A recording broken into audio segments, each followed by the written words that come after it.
오늘 한 주간 어떻게 지내셨는지 궁금합니다. 여러분 잘 지내셨습니까? 주님의 은혜가 함께 하시기를 바랍니다. 먼저 오늘 성경 말씀을 읽고 오늘 예배 설교를 시작하도록 하겠습니다. 오늘 함께 읽을 말씀은 누가복음 5장 3절로 4절의 말씀입니다. 성경 말씀은 관심이 없으시죠? 네. 그러실 줄 알았습니다. 누가복음 5장 3절로 4절입니다. 예수께서 한 배에 오르시니 그 배는 시몬의 배라. 육지에서 조금 떼기를 청하시고 앉으사 배에서 무리를 가르치시더니 말씀을 마치시고 시몬에게 이르시되 깊은 데로 가서 그물을 내려 고기를 잡으라. 누가복음 5장 3절로 4절의 말씀입니다. 지난주에 우리 화목반 제부도로 나들이를 다녀왔습니다. 즐거운 시간 되셨습니까? 네, 목소리가 좀 작네요. 즐거운 시간 되셨습니까? 네, 얼굴이 가기 전보다 훨씬 밝아지신 것 같습니다.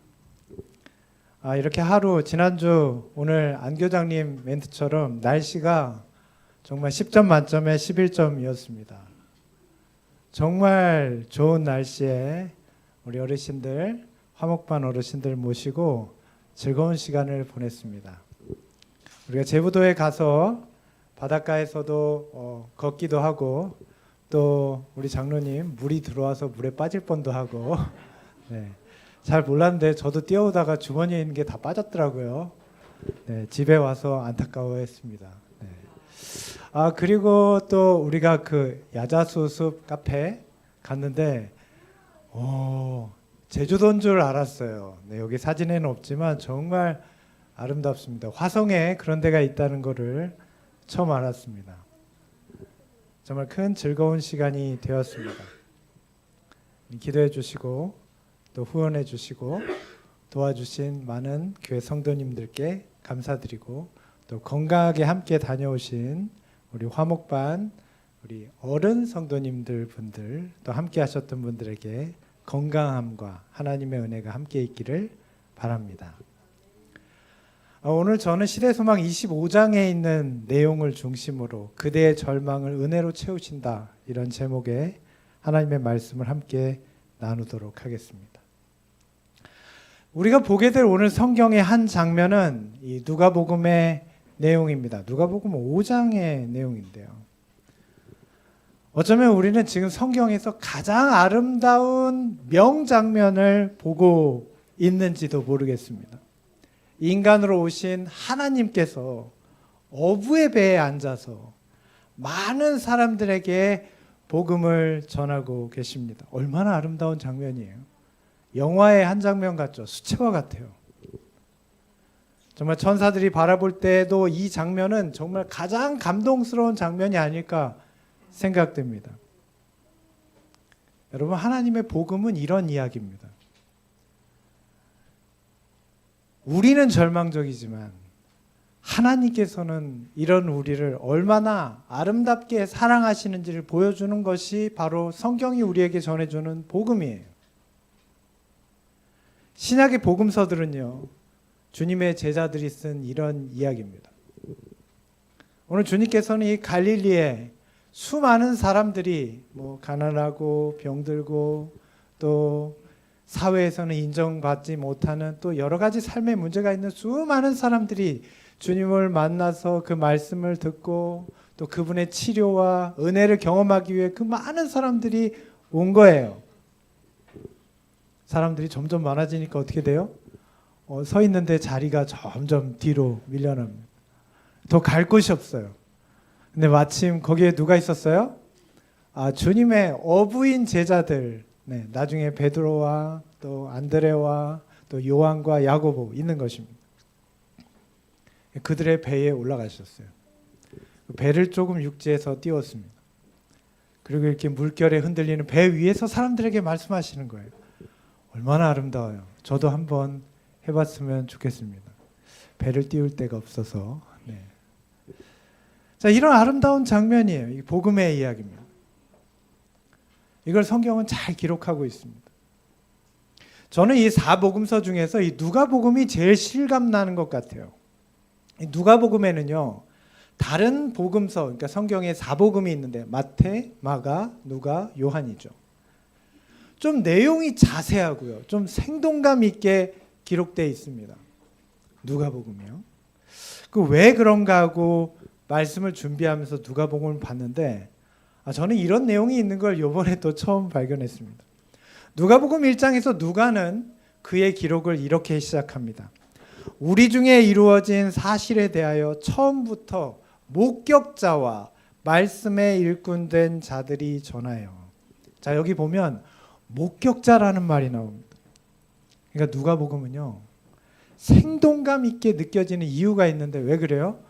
목격자의 증언이에요. 목격자들의 생생한 기록이에요.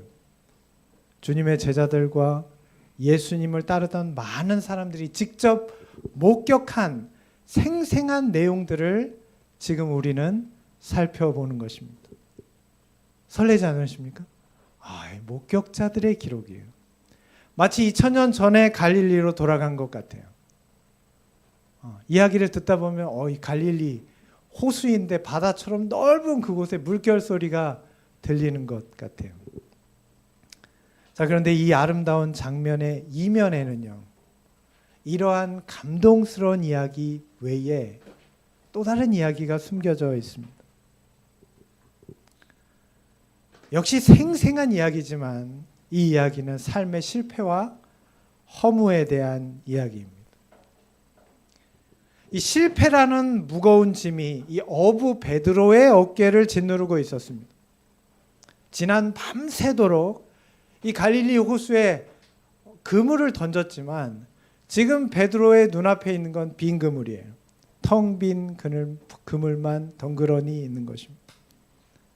여러분, 우리도 이런 날이 있습니까? 그럴 때가 있죠. 텅 빈 그물처럼 뒤로 넘어졌는데도 코가 깨지는 것 같은 그런 날이 있죠. 시대 소망에는 그의 심정을 이렇게 묘사합니다. 베드로는 낙심해 있었다.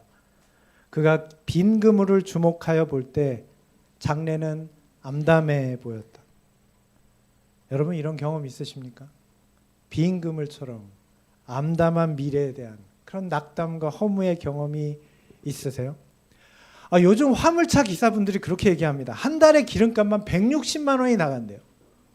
뭐가 남는지 모르겠대요. 길에다 다 버리고 있대요. 중동 전쟁을 내가 일으킨 것도 아닌데 이렇게 멀리 떨어져 있는데 왜 농민들은요, 비닐값이랑 비료값이 올라서 또 얼마나 허탈한지 모릅니다. 청년들은 어때요? 스펙을 그렇게 높이 쌓았는데 들어갈 직장이 없어요. 부모님이 시키는 대로 밤잠 설치고 공부한 죄밖에 없는데 왜 그럴까요? 여러분, 요즘 군대 가려고 하면 면허증을 몇 개씩 따야 되는지 혹시 아십니까? 요즘 군대 가는데 친구들이 자격증을 막 4-5개씩 따요. 대형 면허에 트레일러 자격증까지 따는 거 아십니까? 잘 모르시죠? 멀리 있는 게 아니라 저기 권순빈 전사님이 그랬어요. 네. 군대에 가려도 요즘 이래야 돼요. 이렇게 우리는 밤새도록 그물을 던집니다. 근데 정작 돌아오는 건 뭐예요? 귀하의 노력은 가상하지만 죄송하게도 이런 문자만 와요. 실패했다는 거죠. 베드로가 그랬어요. 뭐라고 대답합니까? 이렇게 말합니다. 우리들이 밤이 새도록 수고하였으되 잡은 것은 없지만은. 여러분, 이런 헛수고는요, 죄로 인해 타락한 우리 인간의 삶을 신랄하게 보여줍니다. 혹시 지금 여러분도 이런 수고로운 인생 가운데 계시지는 않습니까? 오늘 수고로우십니까? 주님의 음성을 들으시길 바랍니다. 자, 그럼 여러분, 베드로에게 진짜 필요한 건 물고기였을까요? 네, 지금 베드로 머릿속에 뭐밖에 없어요? 물고기밖에 없어요. 물고기. 정말 이 빈 그물만 채우면 삶의 모든 문제가 다 해결될까요? 어쩌면 우리도 그렇게 생각하는 것 같아요. 통장에 잔고가 부족해지면 우리도 이제 한숨이 나오죠. 어떡하냐, 카드값도 나가야 되고, 네? 쓸 데 많고, 애들마다 용돈 다 달래고. 자, 그러면 우리도 빈 통장만 다 채워지면 우리 모든 문제가 다 해결될까요? 어떻게 생각하십니까? 사랑하는 여러분, 주님께서는 우리의 진정한 필요가 무엇인지 아십니다. 주님께서는 지금 베드로의 진정한 필요가 무엇인지 아십니다. 베드로는 지금 물고기밖에 생각을 못 하는데 주님은 아세요. 지금 그분의 말씀이 그런 의미입니다. 우리는 가끔 그렇게 생각해요. 내 주머니가 비면 하나님 아무 일도 안 하시는구나. 여러분, 주님께서는 지금 우리의 마음을 채우고 계세요. 주머니가 비었을 뿐이에요. 지금 내 영혼을 채우고 계십니다. 베드로는요, 지금 예수님을 세 번째 만났습니다. 침례 요한의 소개를 받으실 때 예수님을 만났고, 가나의 혼인잔치에서 기적을 행하시는 예수님을 또 만났어요. 그리고 지금 자신의 배 위에서 하늘의 복음을 전하시는 예수님을 보면서 정말 이분이 보통 분이 아니구나, 이런 생각이 듭니다. 자, 그런데 그 당시 바리새인들, 유대의 지도자들이죠. 그들이 사내들인에서, 사내들인은 유대의 국회 같은 곳입니다. 예수님을 이단으로 정죄합니다. 이제 예수님이 하시는 모든 일은요, 다 거짓이 되고, 그분을 따른다는 건 무슨 뜻일까요? 출세길이 막히는 거예요. 모든 기대감이 한순간에 무너져 내립니다. 자, 그런데 그날은요, 이 물고기마저도 베드로를 비웃는 것 같아요. 밤낮 없이 해오던 일 아닙니까? 어릴 때부터. 그런데 안 잡히는 거예요. 여러분, 물고기 낚시 좋아하십니까? 낚시 좋아하시는데 물고기 못 잡으면 미치겠죠. 네. 어떤 분이 그러더라고요. 여기 저수지 물을 싹 다 퍼오렸으면 좋겠대. 왜 이렇게 안 잡히냐고, 성질이 난다고. 베드로가 그래요. 안 그래도 그런데 식구들은 어때요? 베드로는 재미로 낚시하는 게 아니고 생업이에요. 예수님만 쫓아다닌다고 식구들이 우리 쫄쫄 굶겨서 다 굶겨 죽일 거냐고 얼마나 잔소리를. 그러면 떡이 나오냐, 고기가 나오냐, 집에만 가면 어떻게 해요? 바가지를 박박 긁어요. 밤새도록 그물을 던졌는데 텅 빈 그물밖에 없습니다. 물고기만 생각하고 있던 베드로에게 주님께서 말씀하십니다. 깊은 데로 가서 그물을 내려 고기를 잡아라. 누가복음 5장 4절의 말씀입니다. 여러분, 이 말씀 멋있습니까? 듣기엔 멋있죠. 깊은 데로 가라. 자, 여러분, 어부의 상식과는 안 맞는 얘기입니다. 왜냐하면 갈릴리 호수 깊은 데는 베드로는 거기까지 들어갈 그물도 없어요. 깊은 데에 있는 물고기는 잡을 길이 없어요. 여러분, 우리도 얕은 데를 좋아하는 것 같습니다. 눈에 보이는 성과, 당장의 이익, 이런 것처럼 원대한 목표나 소망보다는 그냥 우리는 얕은 데를 좋아해요. 베드로도 그랬습니다. 그의 갈릴리 어부의 상식으로는 이해가 가지 않는 말씀이에요. 도대체 어떻게 하라는 걸까? 사랑하는 여러분, 주님께서는 때로 우리를 깊은 데로 가라고 하십니다. 그래서 우리를 빈 그물이 되도록 허락하세요. 빈 그릇으로 만드세요. 왜 그러실까요? 우리를 채워주시기 위해서요. 왜냐하면 베드로에게 물고기는 우상이었습니다. 물질이라는, 성공이라는 우상이었어요. 여러분, 우리도 그렇지 않습니까? 우리는 지금 인생의 이런 얕은 여울길에서 그냥 머물고 있을 때가 있어요. 그런데 주님께서는 이런 우리에게 더 깊은 곳으로 가라고 말씀하십니다. 베드로가 주님께 이렇게 대답했습니다. 선생님, 우리들이 밤이 새도록 수고하였으되 잡은 것은 없지만은 말씀에 의지하여 내가 그물을 내리리이다. 여기 말씀에 의지하여라는 말은 그냥 무슨 기록을 얘기하는 게 아닙니다. 어떤 문자나 문건을 얘기하는 게 아니라 지금 선포하시는 주님의 명령, 그 살아있는 명령대로 하겠습니다. 그런 뜻이에요. 지난밤에 베드로는 어땠어요? 밤새도록 그곳에서 어탕을 쳤습니다. 자신의 경험과 지식. 자, 그런데 지금 그걸 다 내려놓고 주님의 명령을 따라 믿음으로 가겠습니다. 그런 뜻이에요. 여러분, 예수님은 베드로에게 진정한 필요가 무엇인지를 깨닫게 하기 위해서 먼저 그에게 빈 그물을 허락하셨습니다. 우리도 그렇습니다. 주님은 지금 우리의 진정한 필요를 깨닫게 하시려고 때로는 우리에게 빈 그물을 허락하십니다. 베드로의 진정한 필요가 물고기가 아니었듯이 우리의 진정한 필요가 반드시 물질이나 성공은 아닐 수 있습니다.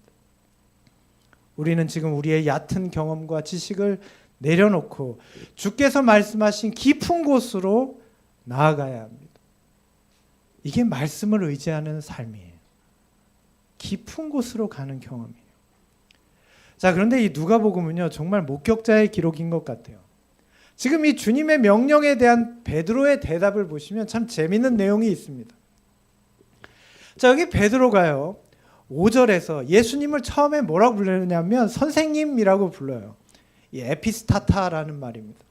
이건 그 당시에 자신보다 권위 있는 사람을 부르는 일반적인 호칭이에요. 그냥 선생님 이렇게 불렀습니다.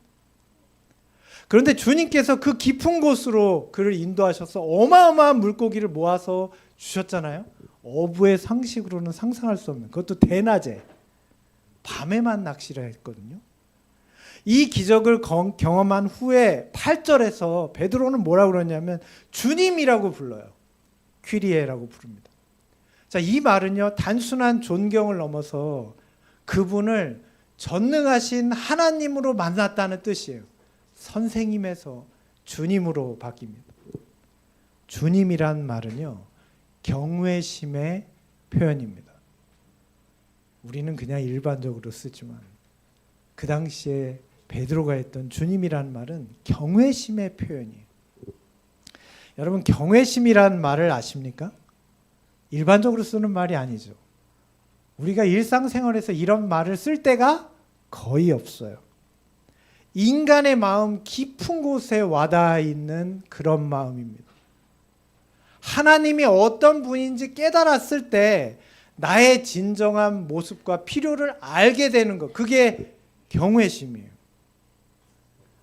이 루돌프 오토라는 신학자는 이 경외심에 대해서 이렇게 얘기합니다.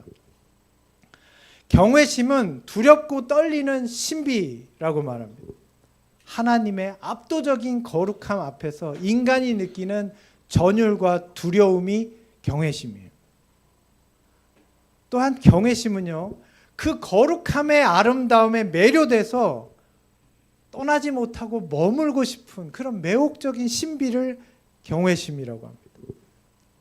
베드로는요, 자신을 깊은 곳으로 이끄신 주님 앞에서 이런 경외심을 느꼈습니다. 그렇다면 오늘 우리 그리스도인들은 이런 경외심을 느끼면서 신앙생활을 하고 있습니까?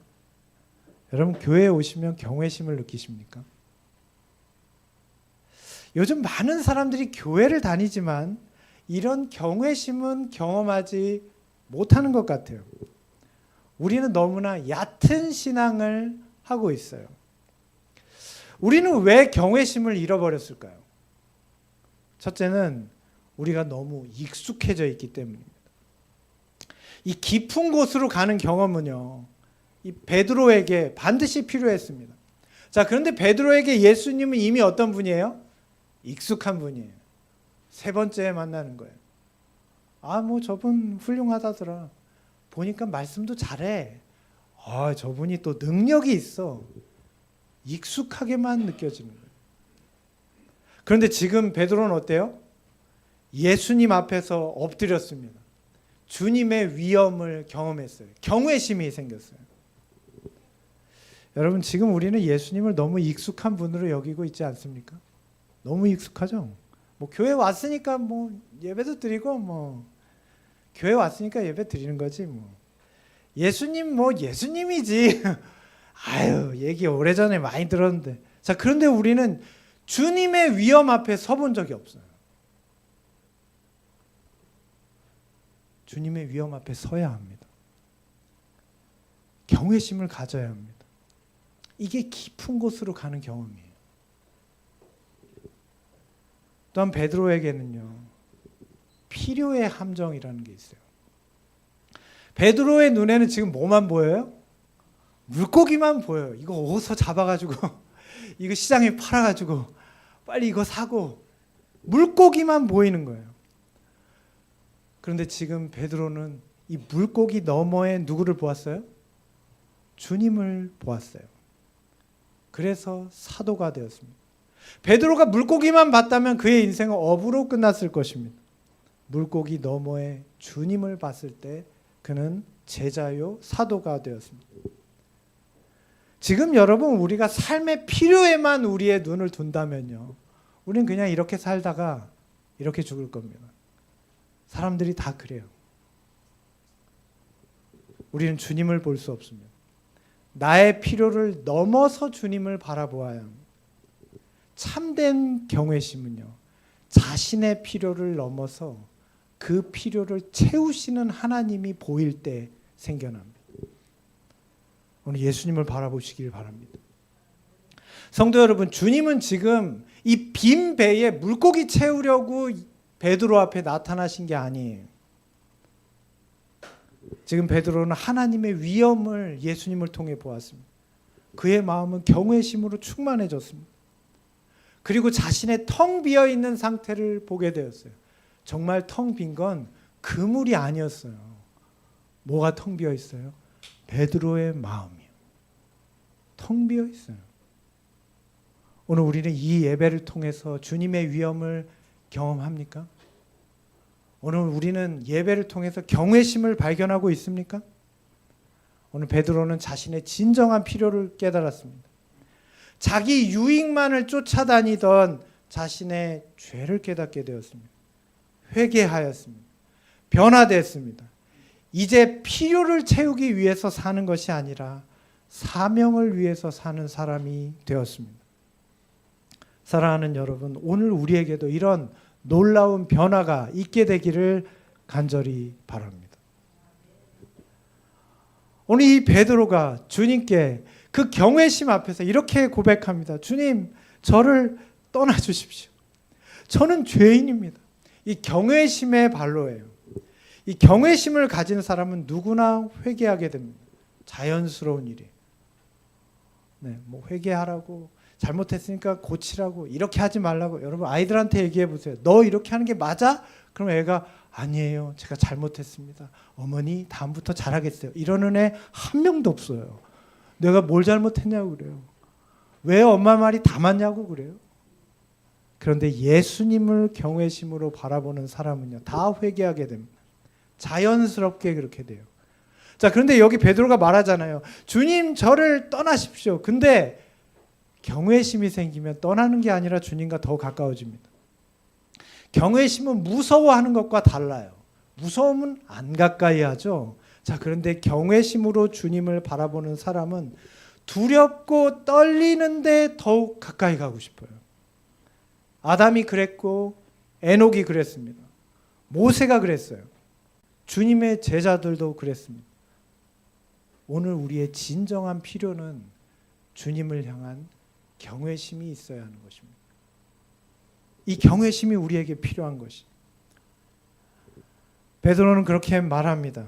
나는 죄인으로서이다. 부르짖었으나 자신은 그분에게서 떠날 수 없다는 것을 느끼면서 예수님의 발에 매달렸다. 자, 오늘날 많은 그리스도인들이 경외심을 잃고 방황하고 있습니다. 교회는 다니는데 주님으로부터 멀리 있어요. 우리가 입을 열고 하나님께 기도할 때 세 마디를 넘어가지 못합니다. 이거 주시고 해결해 주시고 도와주세요. 그 다음에 뭘 말하지? 이렇게 됩니다. 우리는 주님을 떠나 있어요. 왜 그럴까요? 우리는 그리스도인인데 교회 다닌 지 10년, 20년이 됐는데 왜 우리는 주님을 멀리하고 있을까요? 이 어거스틴은 그의 고백록에서 이렇게 말합니다. 고장난 사랑이라는 말을 써요. 들어보셨습니까? 고장난 사랑. 여기 이렇게 말합니다. 죄란 여러분의 삶의 의미를 하나님이 아닌 다른 것 위에 세우는 것입니다. 그것이 아무리 좋아 보여도 결국엔 우리의 열정과 선택을 빼앗아갈 것이고 우리는 그것의 노예가 될 것입니다. 이게 고장난 사랑이래요. 여러분, 지금 우리는요, 사랑하지 않아서 문제가 있는 게 아닙니다. 우리는 다 사랑해요. 안 사랑하지 않아요. 근데 뭘 사랑하는지가 문제예요. 사랑하지 말아야 할 것을 사랑하는 게 죄입니다.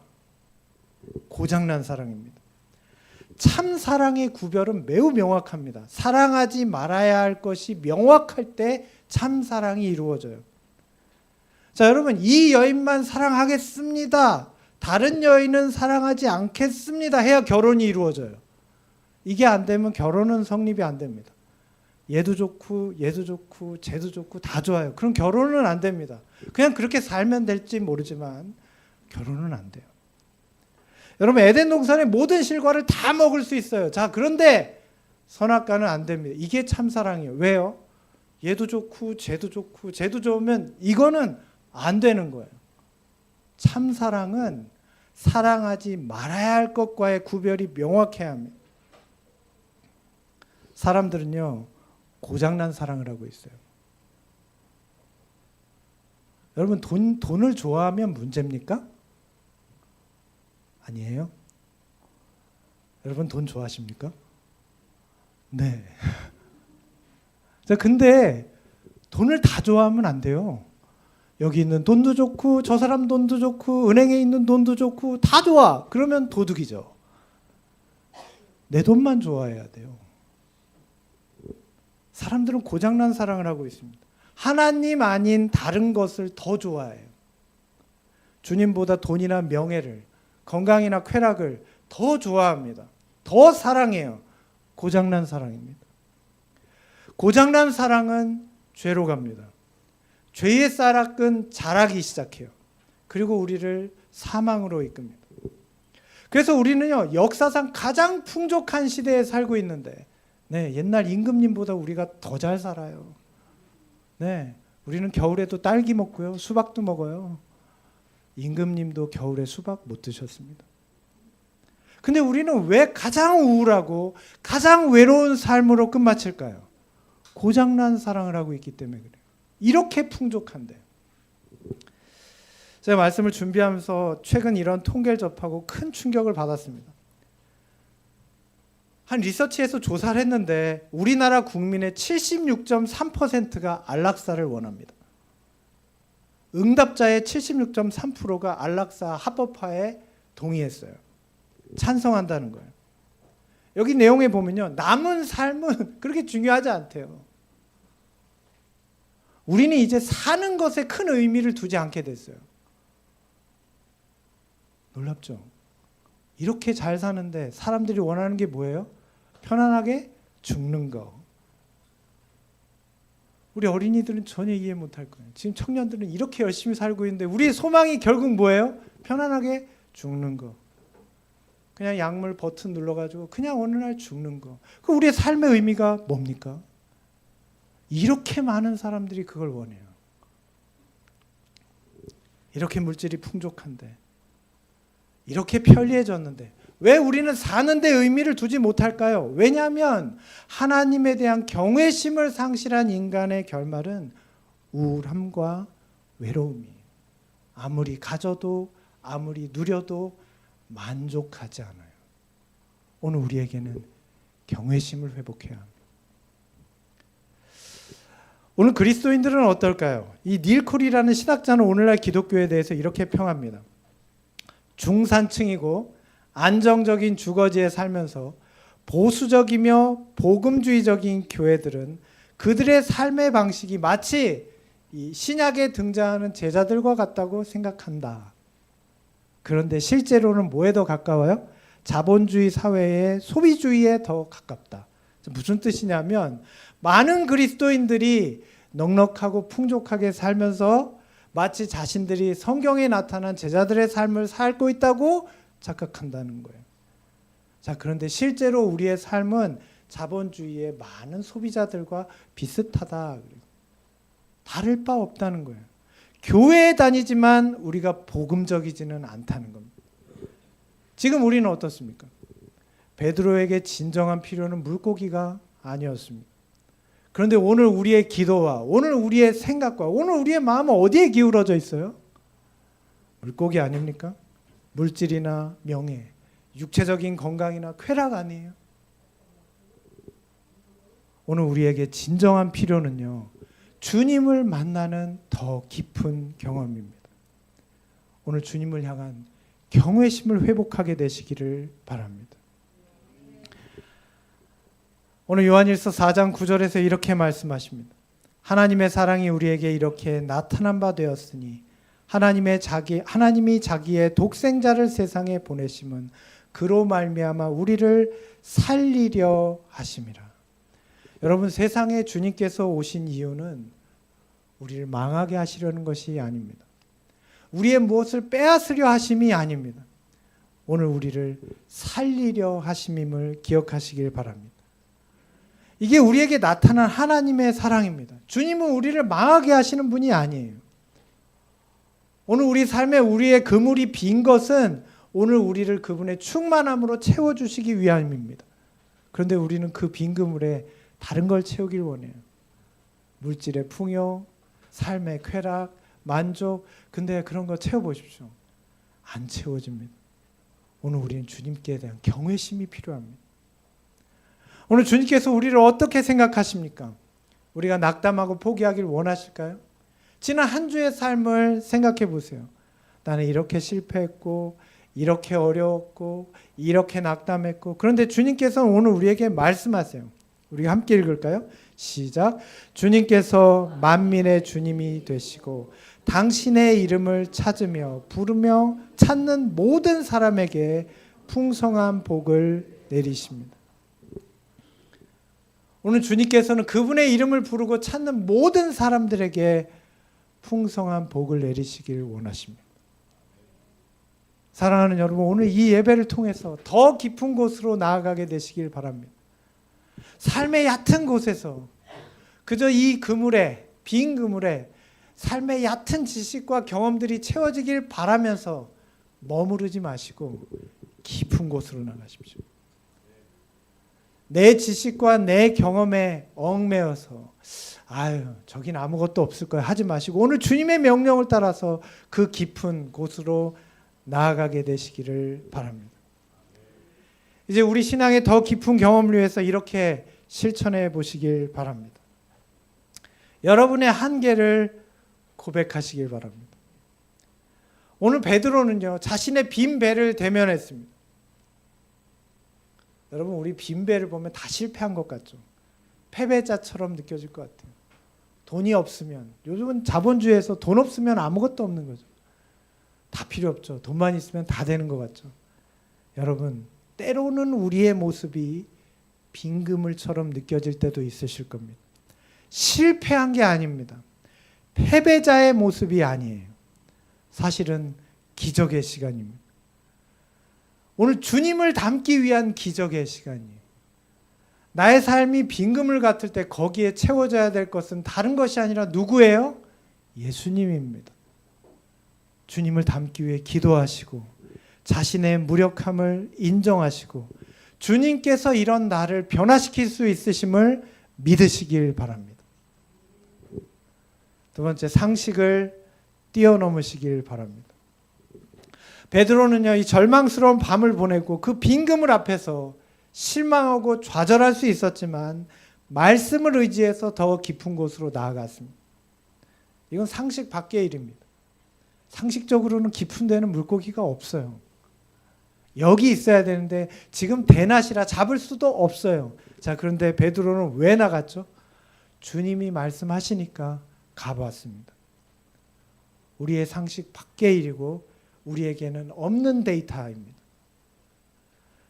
그러나 주님께서 더 깊은 곳으로 가라고 말씀하실 때 상식적이지 않아도 나의 경험과 지식을 초월하는 일일지라도 믿음으로 우리의 상식과 우리의 지식을 뛰어넘을 때 변화가 시작됩니다. 당장의 현실이 발목을 잡으십니까? 지금 내가 이런데 무슨 기도고 뭐가 필요하겠어요? 지금 모르겠어요. 여러분, 그 가운데 주님의 말씀을 기억하시길 바랍니다. 더 깊은 곳으로 가세요. 기도하십시오. 믿음은 변화의 시작입니다. 마지막으로 필요해서 사명으로 나아가시길 바랍니다. 원래 지금 이 어부인 제자들의 인생의 목적은 고기 많이 잡는 겁니다. 자, 고기 많이 잡으면 뭐 할까요? 큰 배 사야죠. 고기 잡아야 되니까. 자, 그 다음에 큰 배 산 다음에는 어떻게 해야 돼요? 더 고기 많이 잡아야죠. 자, 그 다음에 뭐 합니까? 더 큰 배 사야죠. 그 다음에 뭐예요? 고기 잡아야죠. 우리 인생이 그래요. 그래서 뭘 어쩌겠다는 거예요? 사람들이 다 그렇게 살고 있습니다. 우리도 지금까지 어쩌면 이런 필요를 따라 살아왔습니다. 날마다 그걸 채우려고 안절부절입니다. 주머니 더 크게 만들고 더 채우고 더 큰 주머니 사고 또 채우려고 애쓰고 또 만들고. 자, 여러분, 그걸 채우려고 안절부절하지 마시길 바랍니다. 주님께서는 그들에게 사람을 취하리라 말씀하셨습니다. 이 말씀의 뜻은 사람을 살리겠다 그런 뜻이에요. 베드로는 물고기 잡는 사람이 아니라 사람 살리는 사람이 됐습니다. 오늘 주님께서 우리에게 원하시는 일이 이거예요. 이제는 사람 살리는 사람이 되라는 거예요. 병원의 의사는 육체를 살리지만 우리는 죽어버린 우리의 영혼을 살립니다. 실망하고 침체해 있는 사람, 나이가 들어서 이제 소망이 없다고 생각하시는 분들, 가난이나 빈곤이나 삶의 어려움으로 절망과 좌절해 있는 모든 사람들에게, 또 요즘 같은 시대에는 미래가 없다고 생각하는 우리 아이들과 젊은이들에게 사람을 살리는 사명으로 우리를 보내셨어요. 오늘 우리의 삶의 변화가 필요합니다. 물질의 필요에 머무는 것이 아니라 사람을 살리는 사명을 향해 나아가시길 바랍니다. 이게 주님의 제자입니다. 진정한 변화의 시작입니다. 사랑하는 여러분, 오늘 베드로처럼 여러분의 인생이라는 빈 배를 주님께 내어드리시길 바랍니다. 지금 예수님 그 배에 타시려고 기다리고 계세요. 근데 우리가 자리를 주지 않아요. 여러분, 주님이 타시도록 그 배에 자리를 내드리십시오. 주님께서는 그분의 풍성함으로 우리를 채워주실 것입니다. 그리고 우리의 삶 속에서 말씀하실 것입니다. 우리의 삶을 통해 다른 사람들, 우리의 가족들, 우리의 이웃에게도 말씀하실 것입니다. 여러분, 거기에 여러분 자신을 헌신하기를 원하십니까? 믿음으로 동참하시겠습니까? 그렇다면 오늘 이 예배를 통해서 하나님께 대한 경외심을 회복하게 되시기를 바랍니다. 하나님의 은총이 여러분과 함께 하시기를 간절히 바라며 오늘 말씀을 마치겠습니다.